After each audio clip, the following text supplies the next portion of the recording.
বন্ধুরা নমস্কার। বিষয় উপকারী সম্পর্ক। বন্ধুরা, যখন কেউ উপকার করতে গিয়ে অন্যের সম্পর্কের মধ্যে জড়িয়ে পড়েন না, তখন এইটা কিন্তু মানসিকভাবে প্রস্তুতি নিতে হবে যে এই সম্পর্কটি সুসম্পর্ক না হয়ে দুঃখের সম্পর্ক হতে পারে।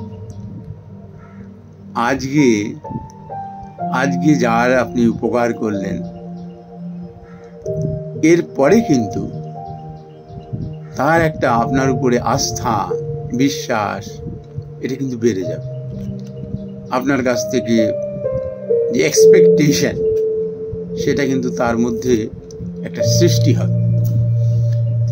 এবং আপনি একবার দুবার তার উপকার করলেন, তিনবার উপকার করলেন, এর পরের বার যদি আপনি তার চাহিদা কিংবা তার প্রয়োজনে যদি আপনি তার পাশে না দাঁড়াতে পারেন না, সেদিনই সম্পর্ক ছিন্ন হয়ে যাবে।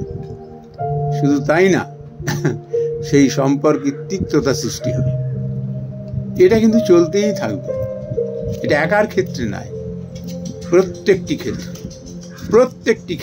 এর মধ্যে মানে রেয়ারলি একজন দুজনকে পাওয়া যায় যারা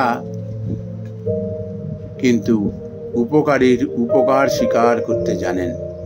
তারা ভীষণভাবে কৃতজ্ঞতা অনুভব করেন। কাজেই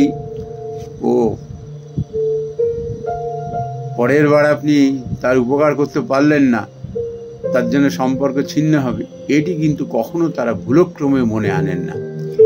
এই জন্য শ্রীমদ্ ভগবদ গীতায় না ভারী চমৎকার একটি উপদেশ ভগবান শ্রীকৃষ্ণ আমাদের দিয়েছেন অর্জুনের মাধ্যমে।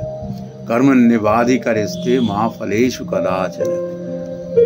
তুমি কাজ করে যাও, অন্যের সেবা করে যাও, অন্যের উপকার করে যাও, কিন্তু খবরদার, ফলের যদি আশা করেছ কি মরেছ, সম্পর্ক তিক্ত হয়ে যাবে।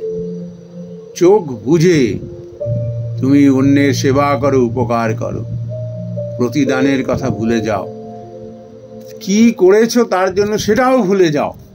যত তুমি ভুলে যেতে পারবে, ততই জীবনে তুমি প্রতিষ্ঠিত হতে পারবে।